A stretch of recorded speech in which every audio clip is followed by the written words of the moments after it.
तो hello guys, solo levelling Ragnarok के chapter number 12 में आपका स्वागत है। तो भाई बिना किसी देरी के शुरू करने से पहले चैनल को सब्सक्राइब, वीडियो को लाइक और भाई कमेंट करना तो भूलना मत। तो शुरू करते हैं। तो भाई लास्ट चैप्टर में हमने देख ही लिया था कि भाई मोनार्क ऑफ व्हाइट फ्लेम्स के डिसेंडेंट है एसिल। तो भाई सो के सिस्टम में भी मैसेज जा चुका होता है रिक्रूट करने के लिए एसिल को। तो जो भाई सोहो रहता है वो भाई सिस्टम में ये नोटिफिकेशन देखने के बाद जो रहता है अपने मन में कहने लगता है कि क्या एसिल सेकंड मोनार्क की डिसेंडेंट है। तो भाई एसिल के साथ ऐसा सीन इसलिए है बिकॉज जो एसिल है वो भाई डीमन तो है बट वो भाई शाही डीमन है, शाही खून से डीमन है। तो वो भाई अपने परिवार के अकेली बची हुई है तो इसलिए। तो उसके बाद जो सोहो रहता है भाई इस नोटिफिकेशन को एक्सेप्ट कर लेता है। तो भाई जैसा कि आपने पिछली बार भी देखा था कि जब भाई ग्रे को सोहो ने अपनी तरफ कर लिया था तो एक बॉन्ड स्किल मिलती है सोहो को। तो भाई इस बार भी एसिल के साथ हमारे सोहो को एक बॉन्ड स्किल मिलती है और भाई ये बॉन्ड स्किल होती है डीमन स्ट्राइक। और भाई इस स्ट्राइक की जो पावर है वो भाई बहुत ज्यादा डिस्ट्रक्टिव है और भाई इस पावर की एनर्जी जो रहती है वो भाई व्हाइट फ्लेम्स के डिसेंडेंट से आती है।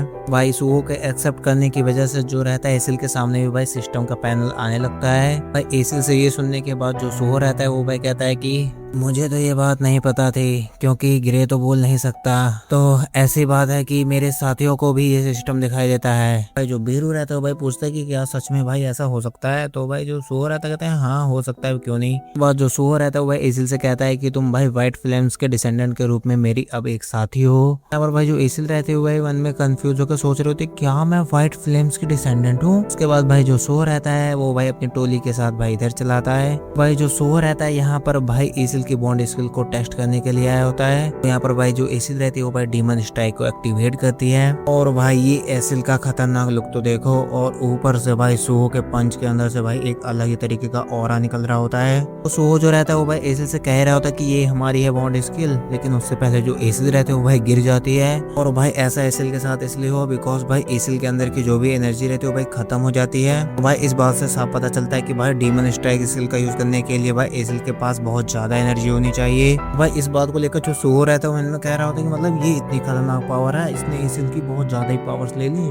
तो ये कितना ज्यादा इम्पैक्ट करेगी। भाई इतना मन में सोचते हुए भाई जो सोहो रहता है भाई दीवार पे पंच मार देता है। लिटरली भाई इसका इम्पैक्ट देख के जो सोहो और बेरू रहते हैं तो उनका भाई मुंह बन जाता है। जो बेरू रहता है वो भाई कहता है कि यंग मोनार्क तो आपके कॉमन अटैक की तरह लग रहा है। भाई सोहो भी जो रहता है ये बात एडमिट करता है कि भाई बॉन्ड स्किल जो है वो भाई ग्रे की तरह नहीं है। भाई यहाँ पर एसिल खुद हैरान होती है कि मेरी कुल पावर्स का ये नतीजा है। तो भाई जो सोहो रहता है इस बॉन्ड स्किल के बारे में दोबारा चेक करता है। तो भाई इसमें जो भाई चार्ज रेट होता है वो भाई 0% होता है। तो भाई जो सोहो रहता है भाई सोचता है कि भाई इसका यूज कैसे करूंगा तब मैं। जो बेरू रहता है वो कहता है कि यंग मोनार्क मैं आपसे एक बात कहना चाहता हूँ अगर आप उसको माने तो भाई यहाँ पर जो बेरू रहता है वो भाई जो मरे हुए डीमंस रहते हैं उनके लाशों को खाने को कह रहा होता है। जो हमारा सोहो रहता है इस बात के लिए इनकार कर देता है और कहता है कि मैं इसको इसलिए यहाँ पर लेके आया हूँ क्योंकि मुझे शैडो एक्सट्रैक्शन करना है इनके साथ। तो भाई जो सोहो रहता है अपना हाथ आगे बढ़ाता है और भाई अराइज कहता है, लेकिन भाई यहाँ पर सोहो का शैडो एक्सट्रैक्शन फेल हो जाता है। भाई शैडो एक्सट्रैक्शन न होने का कारण होता है कि जो भाई इन डीमंस की जो माना रहती है वो भाई रहती है दूषित, मतलब गंदी रहती है।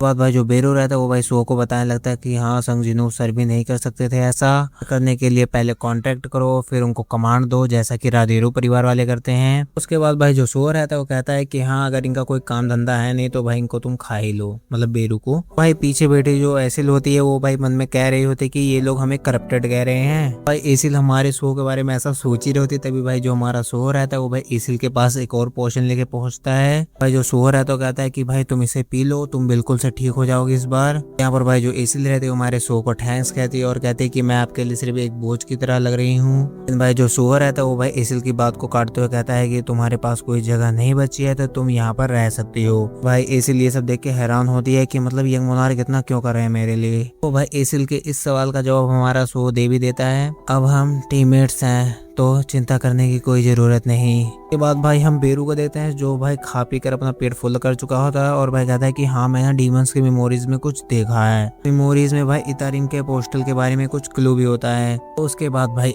एसिल, सूहो, हाइना, ब्रोकी और अपना ग्रे भाई चारों लाइन से बैठ जाते हैं अच्छे बच्चों की तरह। भाई सामने हमारा टीचर होता है बेरू जो भाई समझाना शुरू करता है और भाई बेरू यहाँ पर कहता भी कि हाँ मैं बेरू हूँ मैं उन डीमंस के कॉप्स से कुछ मेमोरीज के अंदर से कुछ पाया हूँ तो उसको मैं रिवील करूंगा। यहाँ पर भाई जो बेरू रहता है भाई बताना शुरू करता है कि जो स्टारडस्ट है उसे फैलाया जा रहा है। भाई जो मीस्ट बर्न्स हैं वो भाई आउटर स्पेस से आए हुए हैं। तो भाई ये बात सुन के जो इसलिए रहते हो भाई हैरान हो जाती है। वैसे तो भाई हमें पता है कि भाई डीमन कैसल नहीं, हर जगह पर भाई स्टारडस्ट को फैला दिया गया है। भाई सुहो इस बात से हैरान होता है कि जो भाई मीस्ट बर्न है वो भाई आउटर स्पेस से आए हैं। उसके बाद भाई जो बेरू रहता है फिर से अपनी बात को कंटिन्यू करते हुए कहता है कि मैंने जिन डीमंस के लाशों को खाया है वो लकली हमारे हाइना ब्रोकी की मेमोरी से जुड़े हुए हैं, मतलब कि भाई हाइना गिल्ड से जुड़े हुए थे। भाई ये जो डीमंस थे जिनको भाई हमारे सुहो ने मारा था ये भाई हाइना गिल्ड से जाके किडनैप ह्यूमंस को लाते थे, उनको भाई मीस्ट बर्न्स में चेंज कर देते थे।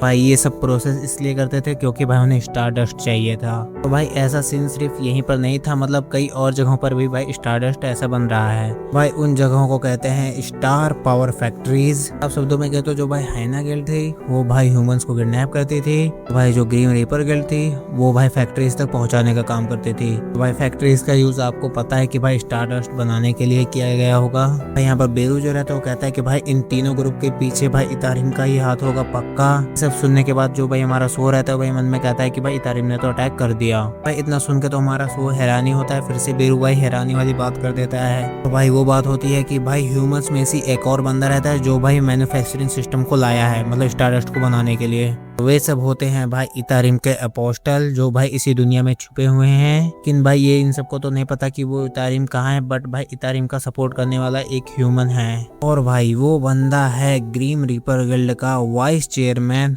ली मिनसंग। इतना सब बताने के बाद जो बेरू रहता है वो भाई सुहो को कहता है कि अगर हम ली मिनसंग के ऊपर इन्वेस्टिगेट करें तो शायद हम इतारिम के अपोस्टल तक पहुंच सकते हैं। उसके बाद भाई यहाँ का सीन कट ऑफ हो जाता है। तो हम यहाँ पर देते हैं भाई बहुत ज्यादा पब्लिक मतलब मीडिया वाले। तो भाई यहाँ पर आया होता है ली मिनसंग हरामखोर और भाई बहुत सारे मीडिया वाले होते हैं। तो भाई यहाँ पर मीडिया वाले जो रहते हैं वो भाई ली मिनसंग से कई तरह के सवाल पूछ रहे होते हैं कि हंटर एसोसिएशन ने तुम्हारे ऊपर इन्वेस्टिगेशन बैठा रखी है। तो तभी भाई यहाँ पर एक और रिपोर्टर रहता है वो भाई ली मिनसंग से पूछ देता है कि हाइना गिल्ड के पीछे तुम्हारा भी हाथ है, तुम हाइना गिल्ड वालों का साथ देते थे, वो गिल्ड जो ह्यूमंस को किडनैप करते थी, मतलब जो भी कांड किए होते हैं वो भाई वो सब पूछ रहे होते हैं। और भाई पूछ रहा होता है कि इन सब के पीछे आपका क्या हाल चाल है। तो यहाँ पर भाई जो ली मिनसंग रहता है वो भाई पल भर में बदल जाता है और कहता है कि हम द ग्रीन रीपर गिल्ड ने हमेशा इस दुनिया के लिए अपना बेस्ट दिया है, तो 2 साल पहले भीषण प्रॉब्लम में उत्पन्न हुआ। और भाई यहाँ पर जो ली मिनसंग रहता है वो भाई अच्छे से यहाँ की पब्लिक को मैनिपुलेट करने लगता है। वह कहने लगता है कि मैंने इसलिए हाइना गिल्ड का साथ दिया क्योंकि जो डी रैंक के हंटर्स रहते हैं वो भाई पब्लिक का जो सपोर्ट रहता है, मतलब की जो मदद रहता है वो भाई जल्दी कर पाए।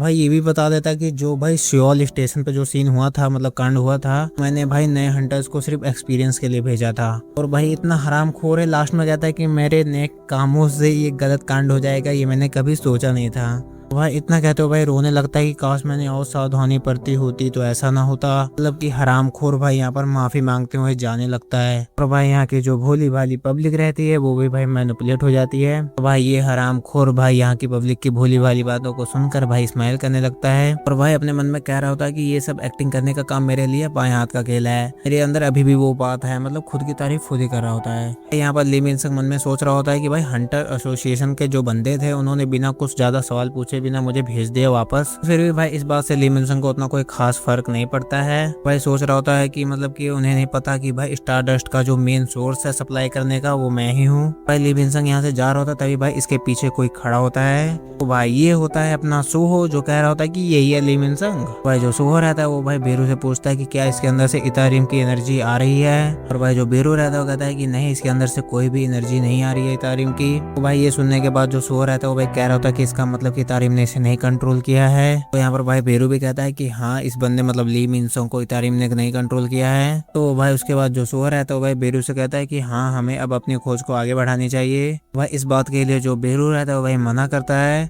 भाई बेरू ऐसा इसलिए कह रहा होता है बिकॉज भाई वो हमारे सुहो को खतरे में नहीं डालना चाह रहा होता है। दूसरा रीजन ये भी होता है कि भाई ली मिनसंग के अंदर से हमारे बेरू को कुछ खतरनाक ही हो रहा महसूस हो रहा होता है। और भाई जो ली मिनसंग रहता है वो पीछे मुड़ के देखता है बट भाई उसे कुछ नहीं दिखाई देता है। तो यहाँ पर भाई जो सुहो सो रहता है भाई बाल बाल बच जाता है। भाई यहाँ पर जो बेरू रहता है भाई सो को समझाता है अभी आप उस लेवल के बंदे नहीं बने हैं कि आप उसको चुनौती दे सके। तो भाई इतना समझाने के बाद इसी के साथ ही चैप्टर होता है खत्म। भाई यहाँ पर जो ली मिन संग है वो भाई ए रैंक का हंटर है। तो भाई ये बता देना कि आप सब भाई वीडियो को पूरा देखते हो कि वैसे ही आधा देखकर भाग जाते हो। तो